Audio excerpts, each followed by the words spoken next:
Hey, welcome back to the A.C.E Football Academy. I am Coach Dunham, joined alongside Coach Hamilton. Coach, we are continuing our series in the state of the U.S. men's national team. Today's episode, state of U.S. soccer, the rebirth of German football. Last episode, we discussed the Spanish Revolution, and I think we were both really surprised on not only the changes that Spain made, but the process that they went through to get there. We were really impressed by how in depth they went into. It wasn't just we'll just do this one thing and we'll go from there. It was a complete revamp, and we see the fruits of their labor over the last 20 years. And it didn't happen overnight. It didn't happen because they brought in a bunch of star players or star coaches. Just, they bought into what they wanted to do. And I think we're going to see the very similar tactic from the German side. So we have all heard of Germany. It was West Germany dominance, and then they brought down the wall, and Germany became one and remained dominant even then. We have, the legends, Fritz Walters of the 1954 World Cup, Franz Beckenbauer, Lothar Matthaus of the 1990 World Cup, many others. Jürgen Klinsmann was in that group. You brought out Lothar Matthaus, 1990, and to me, that's like not a long time ago. I know it really is a long time ago now. Right. But the years that you're giving us there, 1990, Klinsmann in what? He was in the 90s as well. He was like 94, 90s, 98 World Cups.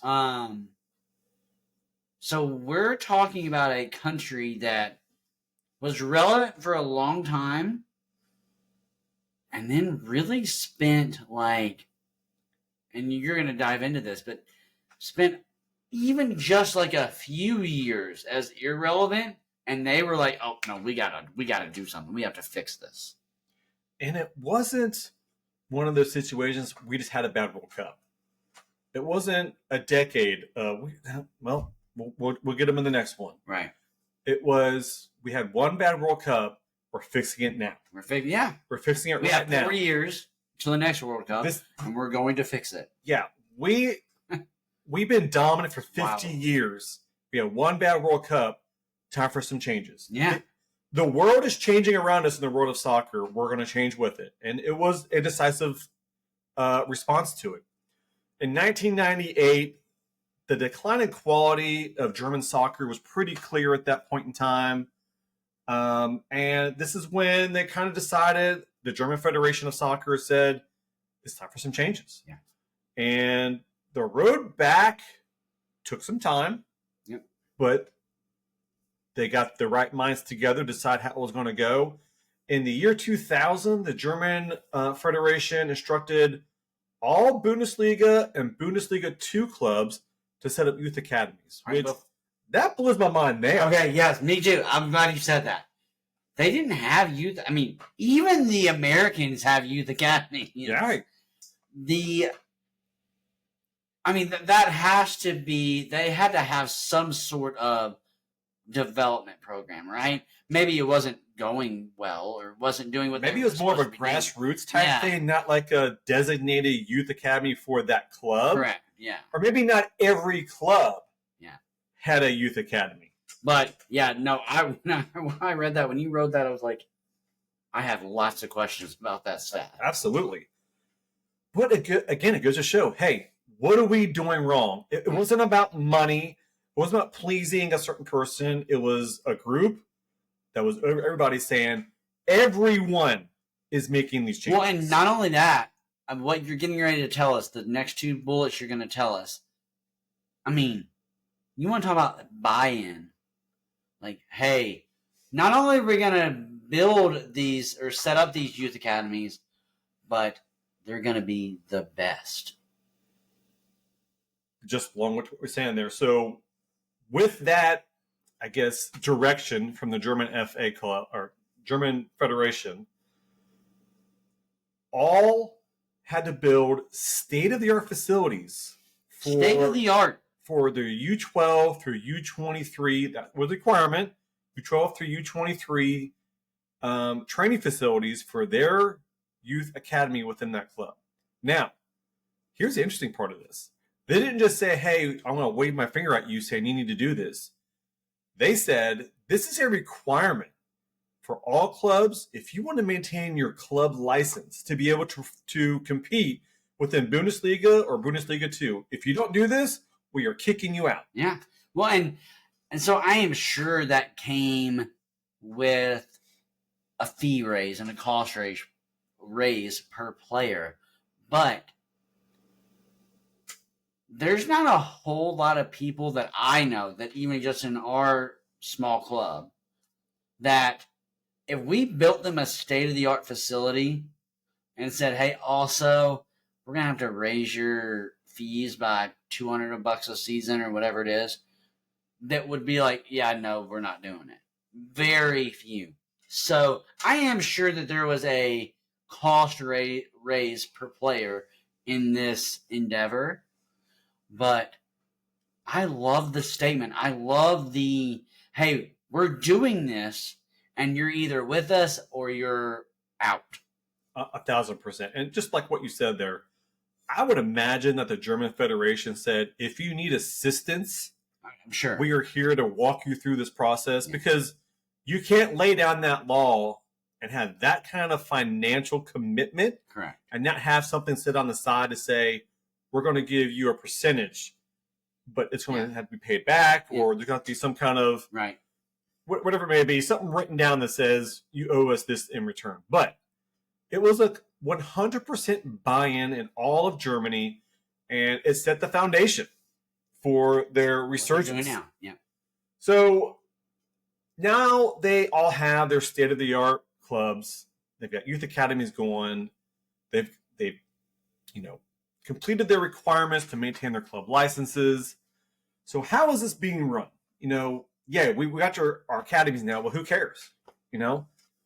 However, all the academies were being overseen by reps of the German federations, the German Football League, and all of the Bundesliga clubs. So they legitimately all jumped into this pool saying, we're not just building the clubs.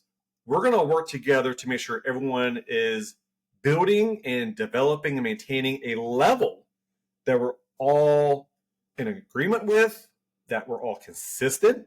Something we talked about a lot with the Spanish Revolution is their consistency over time was crucial to their long-term success of these changes that we're going over. Yeah, and I mean, that's what you want, right? Like, you have to have that total buy-in. And again, we're ultimately talking about Spain and Germany to build a what's wrong with U.S. soccer argument. Why are we so far behind, especially on the men's side of things? And I think this is one of the biggest. I mean, right now we're going through another, do we want to do birth year or do we want to do school year thing? And we did it 5 years ago, 6 years ago. And the consistency is just not there for us in the United States. And it makes for anger, it makes for frustration, it makes for players saying, you know what, I'll go play volleyball, or you know what, I'm going to go play baseball. And I love soccer, but it's not worth the headache that you all are putting us through. I'm glad you brought up that birth year discussion that's going on within U.S. soccer, because I've been involved with coaching for 20 years. I played soccer since I was like 5 years old. I feel like every 10 years, this discussion comes up of should it be by birth year or should it go by school year? Like your birth date is cut off is, August 31st, whatever it might be. And I look at that and I say, who gives a crap? How does that help our kids' development in any perspective? Maybe I'm just not understanding the child development perspective of it. Maybe that's where this is coming from. But if this is happening every 10 years, and obviously that has nothing to do with it. I think again, this is another conversation. We're going to get off. We do this sometimes, and we apologize. But to your question, you don't understand why it comes in, because a kid who was born on July 31st, right, playing against a kid who was born on August 1st doesn't mean that much unless I'm playing a whole year up, right? Unless I'm a 7th grader who was born on July 31st, so now I'm all of a sudden playing my birth year, so now I'm just massive, right? Yeah, or I have a whole year's growth ahead of some of these kids. And I think that's the argument. But back to what we're talking about here, I mean, the U.S., we passed this. Okay, we're going to go back to grade. I even have to think about what do we switch back to. We're going back to grade level. But then they're like, yeah, but take your time doing it. It's not a huge rush. You all figure it out as you go. Like, no, that's not what Spain, that's not what Germany did. They said, hey, here's what we're doing. Figure it out. And you got until 6 months. Consistency. Yeah. Where's the consistency? Like figure it out. We know this is going to make for some awkward moments and some awkward conversation, but this is what we're doing. So go and figure it out. Getting back on track, because we get distracted quite easily. So the youth academies are being overseen by multiple organizations within Germany. In 2002, 60% of all Bundesliga teams were made of foreign players, which in MLS, I don't know that that's much different. Yeah, that's true. However, by 2013, that number was reversed, where 60% of Bundesliga teams were German players. That's the value of the youth academies. And again, I'm going to say the word 1,000 times, Coach, the consistency of everybody being on the same page, reaching the same goal, developing players to get them to the national level to compete at the highest level. Yeah, and I was just trying to pull it up real quickly as you brought that up. I wonder what that number is in the MLS. I mean, I bet it's not 60, but I bet it's what? Well, look at FC Cincinnati. 5? I mean, how many foreign players do we have? At least 50%. A minimum is 50%. Yeah, no, I agree. But I love the buy-in from all the what do you call them? Organizations, German organizations, yeah. I mean, that would be like USU Soccer, the MLS, the USL. That would be like all of those coming together and going, all right, here's what we're doing. Yeah. And, we keep teasing this promotion relegation episode we're going to do. We've never done. But, I mean, we're going to tie all this back together in our final episode in this series. But this is one of the frustrations for me with the U.S. soccer system is that across the world, all these systems in the countries are working together. The youth systems, the minor league systems, so to speak, the major league system, so to speak. Everybody's working together. But you get over here in the States, and it's just like, nope. Not only do we not work together, they don't even talk to each other. And I agree. And you made the perfect point.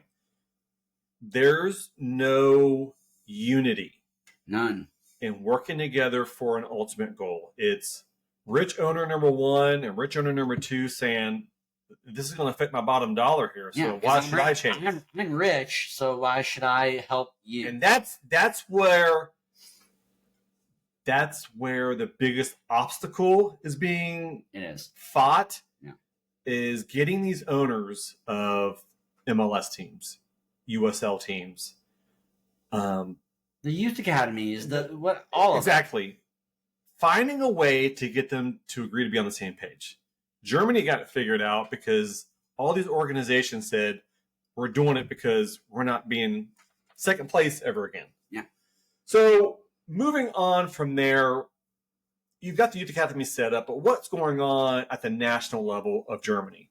So they had two coaches, Jurgen Klinsmann and Joachim Low, who said, we need to reestablish our style of play. Like I said at the beginning of the episode, they realized that the world of soccer was changing.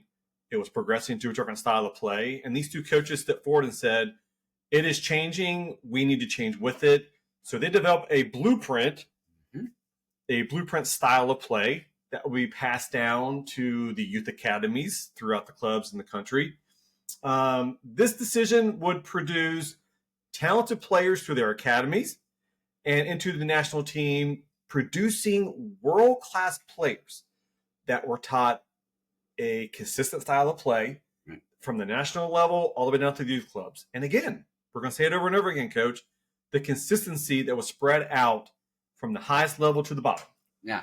And that's my big thing. Like, we have our stages of play, or whatever the U.S. soccer is calling it now. And so I think it would be false of us to say that the U.S. soccer system isn't at least attempting this. Like, there are stages of play and things like that put out by the U.S. soccer system. But have you ever been held accountable for it? Have you ever been, has anyone ever come to you and said, hey, Dunham, you're running that 2-4-2 because of your boy Hamilton, and that's not what we're doing here? In 3.5 years that I've been with this club, I've not once been evaluated. Well, that's another conversation for another day. But that's what we're doing here. Like, we talk about evaluating talent. We talk about the Spanish 55 or what it was. Why am I not? I would love to be evaluated. I'd love for someone to say, hey, you need to do a better job of X, Y, and Z. I don't want anybody to run me through the mud, because none of us want that.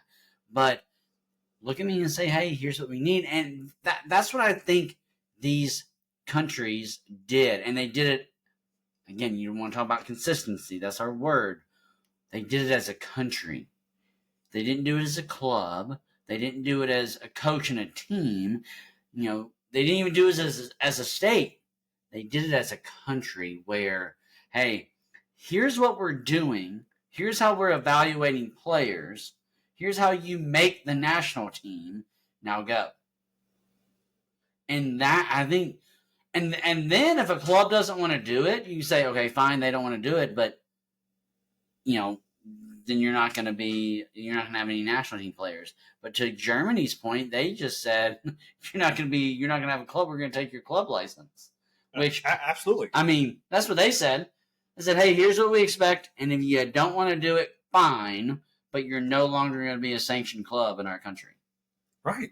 Because they understand when it's just like on the field. One player, one club is not doing what everybody else has been trained to do. Yeah. It's going to throw everything off course. Yeah. And that's the value of the consistency and the unity that is required there.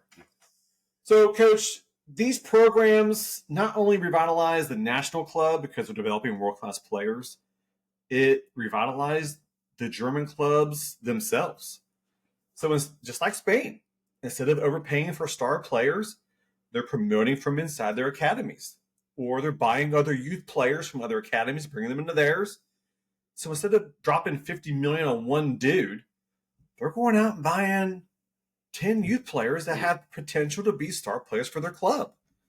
And then when you do that, and of course we know that money talks, right? And money is, but when your money is put back into your clubs and your developments, it creates so much loyalty that if you have a once-in-a-lifetime player, if you have a Messi, maybe loyalty isn't so important because he knows that he's going to be able to make a a lot of money wherever he goes. Sure.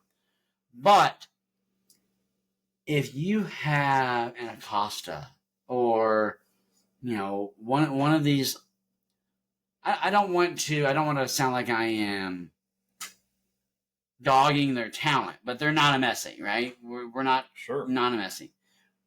And if you build that loyalty, then maybe you take a few less dollars to stay and play in your country. And that's what I think Germany's really building. I love what you have written here, and I'm going to spoil your No, go for it. thing, but the all German clubs are 51% owned by their supporters. How cool is that? And it's not just a thing. That's a rule. Yeah, no, in Germany. Yeah. So how cool? I mean, look, you and I both love Wrexham, and we both love the show, and we both love following them because what they're doing is great. They're going to go from the bottom of the table to the probably in a couple seasons to the top of the to their top league based on what? Money and buying players. Right? And you can't do that in Germany. And I did not know this stat, so that's why when I read it, I loved it. So that means that anything I do, anything as a manager or head coach or owner that I do, it has to be approved by my supporters. Well, Chris, that's part of the German model. That's why, and again, we're going to say it 1,000 times, the consistency and the unity is critical with when you change these processes. So in these models, it provides success because of its sustainability. Sorry, I'm missing my words up here. No, you're good. It's sustainability and rules in place to safeguard its vitality of the game, not just for this upcoming season, for the next 30 to 50 years. Yeah, correct. Well, and this whole clubs are owned 51% by supporters. And I know this is a drastic view and a drastic stretch, but I want our listeners to understand ultimately what that means. That would be like me having a team of 20 players and holding a tryout and me having to go to the team and go, hey, I'm going to cut Mary. Is everybody okay with that? And I have to have 11 people say, yeah, we're good with it. Right? And if 11 people say, no, we're not okay with it, then I have to keep her. Right? And again, I know that's a drastic stretch of what this rule is saying, but that's ultimately what they're trying to do here. Now, I'm sure that the German general managers and things like that have a little more power, a little more say, but that's what they're doing with this rule. They're putting power back into their fans, back into their country, back into their model, to where I can't take $150 million of my $200 million budget and invest it into one player. Right. And I think that for me, I think that is so cool. I think that's awesome.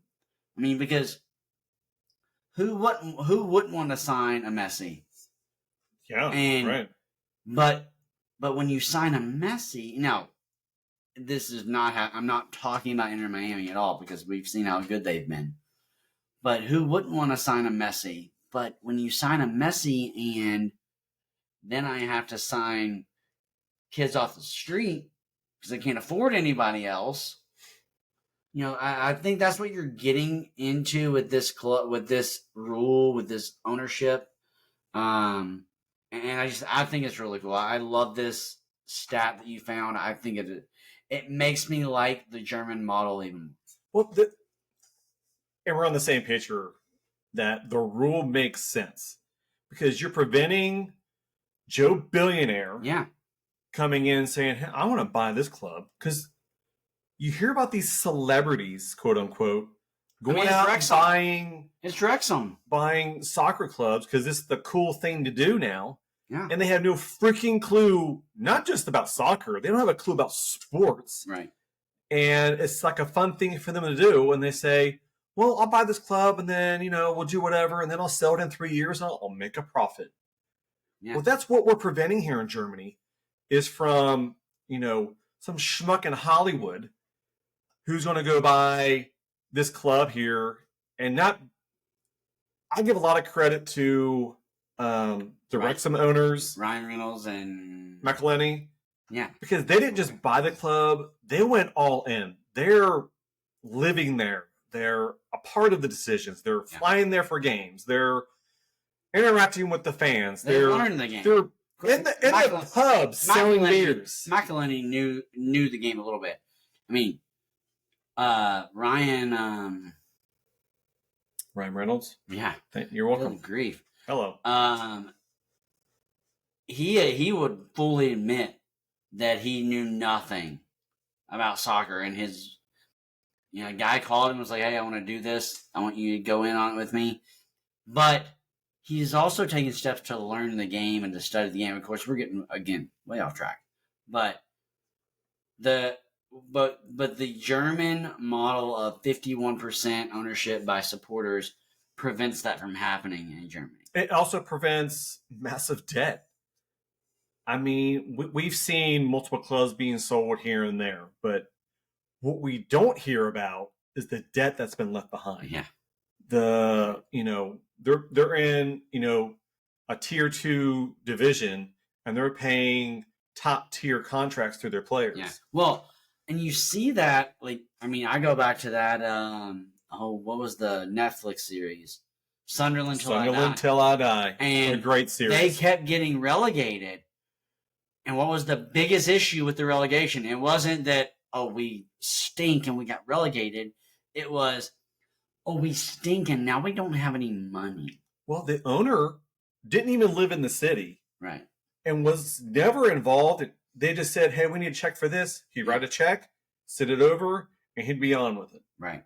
And it was a disaster for that city. They have righted the ship a little bit over there at Sunderland, but if you want to see what Dunham and I are trying to wrap our heads around in the last 5 minutes or so, go watch the first season of Sunderland Till I Die. Yeah, absolutely. Because they get relegated not once, but twice. Consecutive years. And the financial issues that they deal with are incredible. And it's interesting that when the new owner came in and he hired his general manager, you could see the concern in their faces of, holy crap, what in the world did we just get ourselves into? Yeah, what are you all doing? Yeah. And I think what hit home for me is when they had their annual meeting with the club supporters. Yeah. And trying to get the supporters to understand it's going to be a rough couple of years because here's our financial issue and we can't buy new players. Well, and to your point, and again, I'm getting ahead of myself because I don't want to give away our U.S. conversation, but you have to put a plan in place.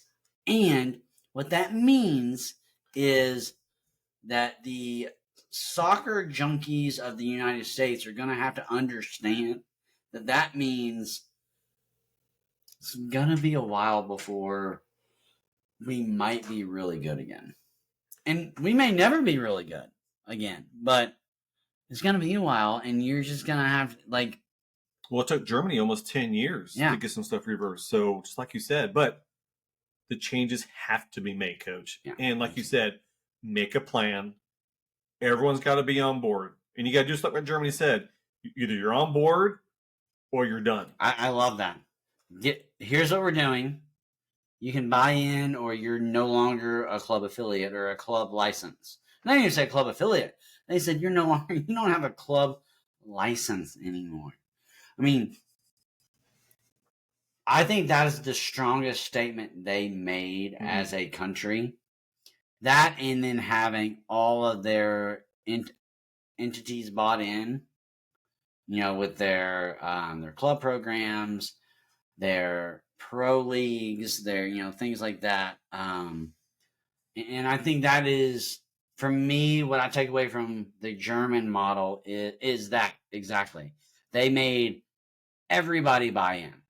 It wasn't just like, hey, here's what we're doing, and you can buy in if you'd like. It wasn't a proposal. Right. It wasn't a proposal. It was, hey, here's what you're going to do.